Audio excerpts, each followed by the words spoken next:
What's up everyone, Bo here with Beauviarts, showing you how to do this samurai battle scene. This is done in Procreate. It's a re-upload. I uploaded this today. He was originally fighting a monster and I just wasn't feeling it. It felt very unbalanced, so here we are. Now a couple things, this is moving really fast, I understand, but at this point it's going to be a very similar process to my other videos. But there's a couple things I want to isolate and talk about. The first being your goals. Set your goals.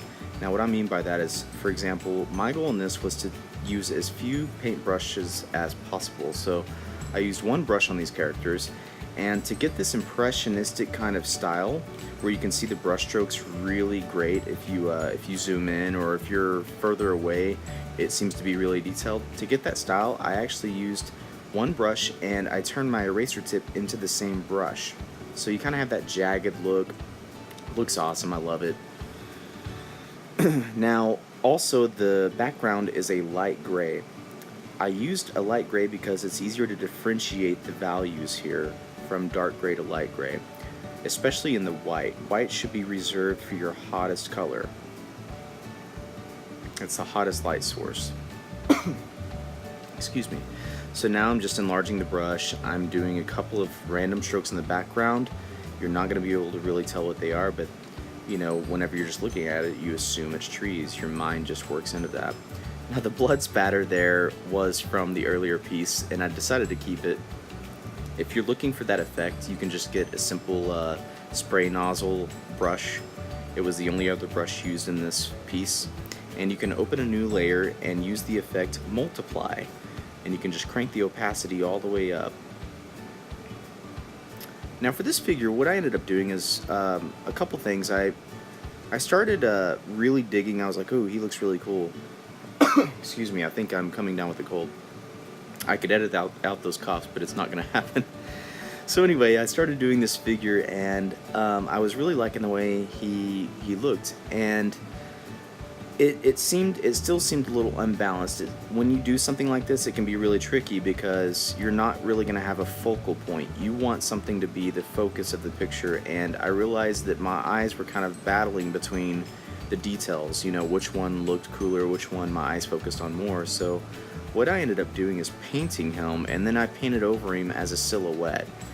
And I would just really, you know, this has to do with composition and rules of thirds, things like that. Read up on it if you're not familiar with it. But you just want to make sure your eyes are fixated and everything's balanced on the screen. So I paint his form up a lot here. I spend quite a bit of time just thinking about what his body shape's going to be like, and that's okay because I just turn right around and I fill him all in with gray.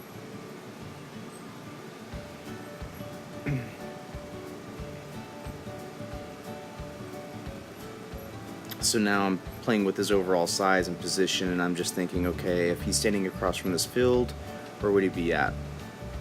And that's when I decided to just make him gray. I'm like, shoot, I'm just gonna make him gray. We're gonna erase the outer edges and get a good body design here.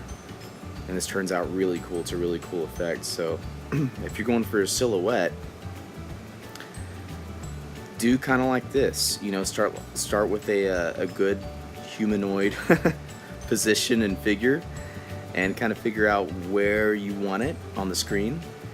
And for the last effect of him kind of standing in the mist or in the distance, you're going to take an eraser. You can use a rough eraser. I personally used the same eraser, I just made it larger. And I turned the opacity to about 20%. That way it's not completely erasing the image. And then I just rubbed it over the entire image a few times until I got the desired effect. So you're going to see that go into play. I'm going to make him smaller, and I'm going to make him kind of go into the background here in a minute. Get this sword right.